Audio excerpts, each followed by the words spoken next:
Hello વિદ્યાર્થી મિત્રો, આજે આપણે ધોરણ 9 વિષય ગુજરાતીની એકમ કસોટી જે 8/8/2024 છે એનું સોલ્યુશન આપણે જોઈ રહ્યા છીએ.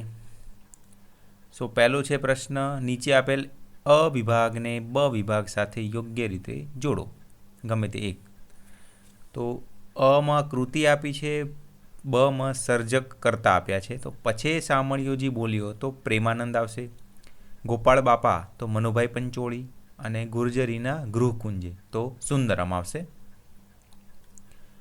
અથવામાં કૃતિ અને સાહિત્ય પ્રકાર તો પછી સામળીઓજી બોલ્યો એમાં નવલિકા આવશે, ગુર્જરીના ગૃહકુંજે ગીત કાવ્ય અને ગોપાળ બાપા નવલકથા ખંડ. અથવામાં કૃતિ અને સંદર્ભ ગ્રંથ, ગોપાળ બાપા તો ઝેર તો પીધા છે જાણી જાણી, પછી સામળીઓજી બોલ્યો તો એ આવશે સુદામા ચરિત્ર અને ગુર્જરીના ગૃહકુંજે તો આવશે વસુધા.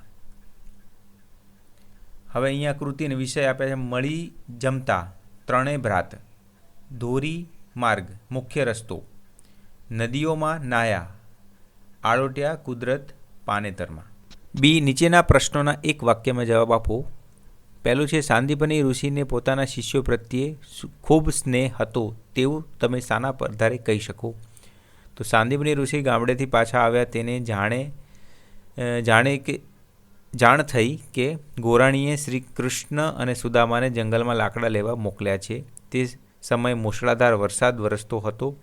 આ બંને ક્યાંય અટવાયા હશે એની તેમને ચિંતા થઈ. પહેલાં ગોરાણી પર ગુસ્સો કર્યો, પણ પછી તરત જ તેઓ વરસાદમાં કૃષ્ણ અને સુદામાને શોધવા નીકળ્યા. તો આના ઉપરથી આપણે કહી શકીએ. બીજું છે, શ્રી કૃષ્ણ કોના પાસે વિદ્યા શીખતા? શ્રી કૃષ્ણ સાંદીપની ઋષિ પાસે વિદ્યા શીખતા. ત્રીજું, પ્રેમાનંદને કેવા કવિ તરીકે ઓળખી શકાય છે? પ્રેમાનંદને કવિ શિરોમણી તરીકે ઓળખી શકાય છે. પછી સામળીઓજી બોલ્યો કયા રાગમાં ગવાયું છે? પછી સામળીઓજી બોલ્યા રામગરી રાગમાં ગવાયું છે.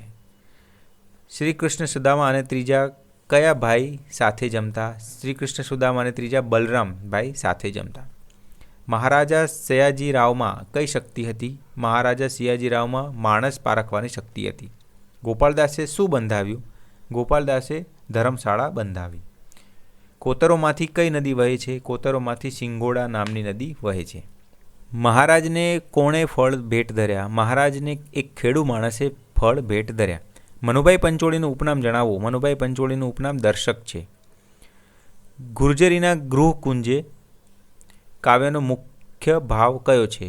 ગુર્જરીના ગૃહકુંજે કાવ્યનો મુખ્ય ભાવ જન્મભૂમિ પ્રત્યેનો અપાર પ્રેમ છે.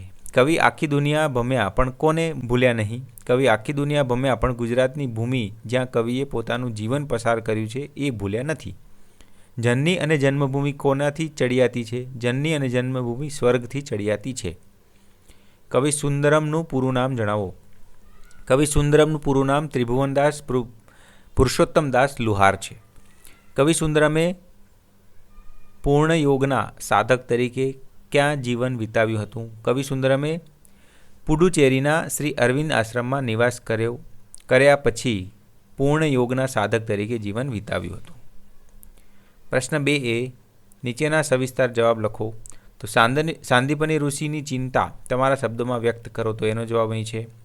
પછી શ્રી કૃષ્ણ અને બલરામજી વચ્ચે કઈ સ્પર્ધા થઈ હતી? એ પણ અહીં જોઈ શકો. મહારાજને મળનાર કોણ હતો? એ પણ અહીંયા આપ્યું છે. ભગતે શરીરે પડતા ગીંગોડો કેમ ઉખાડવા ન દીધો? એ પણ અહીં જોઈ શકો. ગુર્જરીના ગૃહકુંજે કાવ્યના કવિનો વતન પ્રેમ વર્ણવો. તે આખો જ અહીંયા જવાબ તમને આપ્યો છે. પ્રશ્ન 2 બી, નીચેના સવિસ્તાર જવાબ લખો. પહેલું છે, શ્રી કૃષ્ણ સુદામાનું વિદ્યાર્થી જીવન વિશે નોંધ લખો. તો એ સરસ મજાનો જવાબ તમને અહીં આખો આપ્યો છે, જોઈ લેવો. શ્રી કૃષ્ણ અને સુદામાની અતૂટ મૈત્રીનું આલેખન કરો. તો એ પણ અહીંયા તમને આપ્યું છે, જવાબ જોઈ લેવો.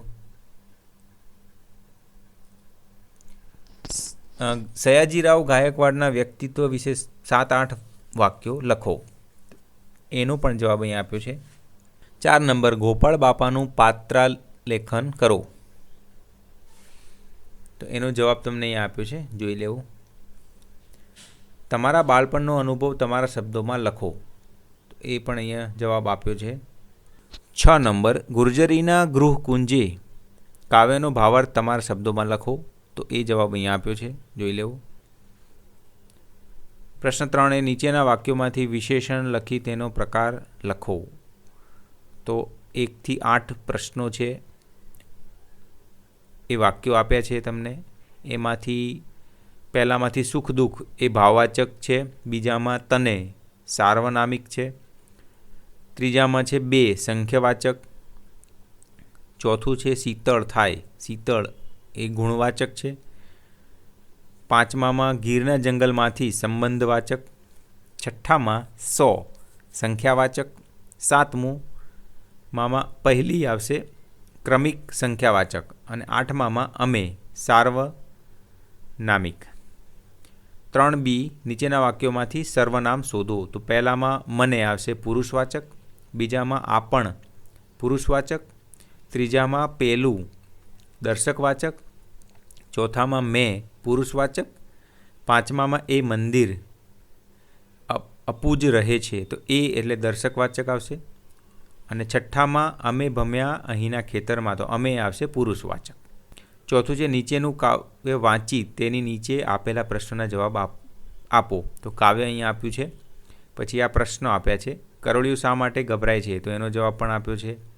કરોળિયાની હિંમતનું શું પરિણામ આવ્યું? પછી કરોળિયાએ પ્રયત્ન ન કર્યો હોત તો શું થાત? કાવ્યને યોગ્ય શીર્ષક આપો, કરોળિયાનું ઝાડું અથવા કરોળિયું. તો આ રીતના પ્રશ્નોને જવાબ આપ્યા છે. બીજું છે આ તમને આપ્યું છે, એના ઉપરથી પ્રશ્નો આપ્યા છે. વૃદ્ધ થતી માતાને કયા પ્રશ્ન સતાવે છે? માએ દીકરાને કેવી રીતે સાચવ્યો છે? કવિના માટે માતા બોલતી નથી પણ તેની મૂંઝવણ ક્યાં ડોક્યા કરે છે?